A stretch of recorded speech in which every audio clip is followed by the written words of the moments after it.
হাবি জংঘলৰ মাজত নগাঁও সমবায় চেনিকল।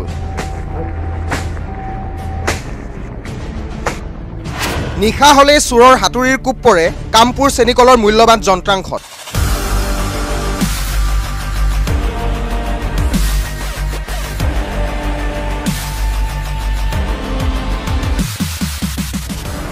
Kopili valley sugar and private limited হস্তান্তৰ কৰাৰ দাবী।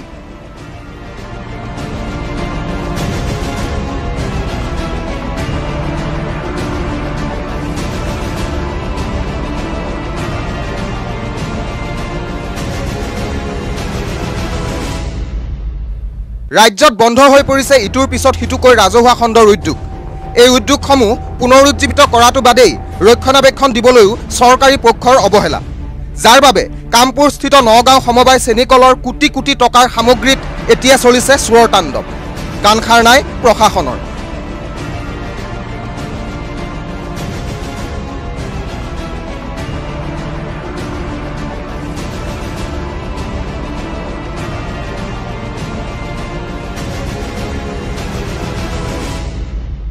আমি চেষ্টা কৰিছিলোঁ যে চৰকাৰকো আমি বহু অনুনয় বিনয় কৰিলোঁ, কিন্তু তেওঁলোকে আজিলৈকে কোনো ব্যৱস্থাই নলয়।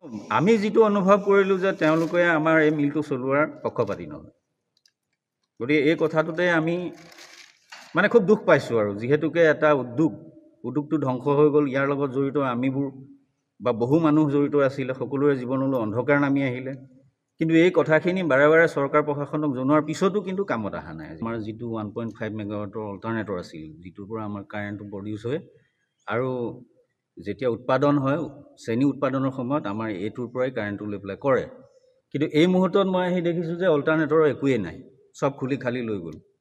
তাৰোপৰি আমাৰ যিখন মেইন পেনেল বৰ্ড আছিলে, তাতো মই এতিয়া দেখিছোঁ কিবা একেবাৰে অত্যাচাৰ কৰাদি গোটেই ভাঙি ছিঙি একোৱেই নাই মুঠতে।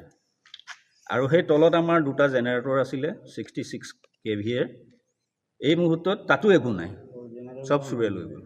আমাৰ এই পাৱাৰ হাউচটোতে কমচে কম 1.5-2 কোটি টকাৰ ওপৰ হ'লেও কম নহ'ব। ইফালে চেনিকলটো Kapili valley sugar and energy private limited নামৰ স্থানীয় প্ৰতিষ্ঠান এটাই ব্যক্তিগতভাৱে চলোৱাৰ আবেদন জনাইছে যদিও চৰকাৰে লোৱা নাই কোনো ধৰণৰ পদক্ষেপ।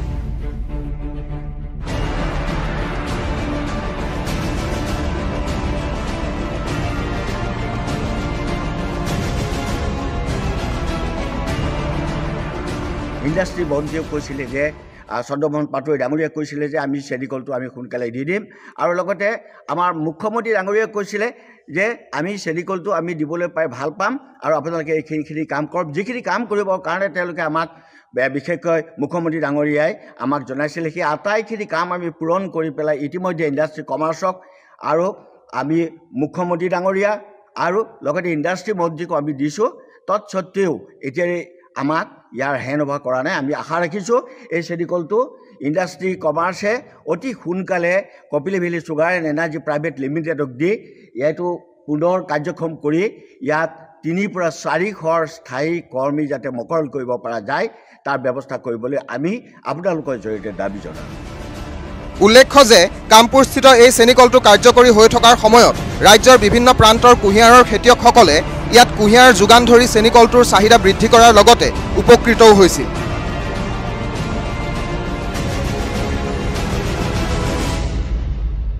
সমবায় চেনিকলৰ মই এজন কৰ্মচাৰী আছিলোঁ, কিন্তু মোৰ চকুৰ আগতে এই কোটি টকাৰ উদ্যোগটো যেনেধৰণে ধ্বংস হ'ল, তাক বহুবাৰ আমি চৰকাৰক আবেদন নিবেদন কৰিছিলোঁ যে এই উদ্যোগটো অন্ততঃ চলাওক। ইয়াৰ কাৰণে যদি উদ্যোগটো চলে ইয়াত অকল কৰ্মচাৰীসকলে যে লাভৱান হ'ব তেনে নহয়, আমাৰ গোটেই অসমৰ অৰ্থনীতি ইয়াত জড়িত হৈ আছে। লগতে কৃষি কাৰ্যত যিসকল লোক ব্যস্ত হৈ আছিলে তেওঁলোক আজি কিন্তু কুঁহিয়াৰ খেতিৰ পৰা সম্পূৰ্ণ বিৰত হৈ যাব লগা হৈছে।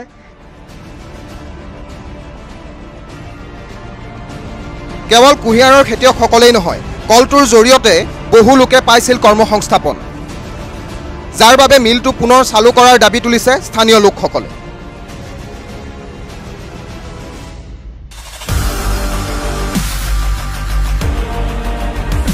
কামপুৰৰ পৰা খাইৰুল ইছলামৰ সহযোগত news desk report, news star 7।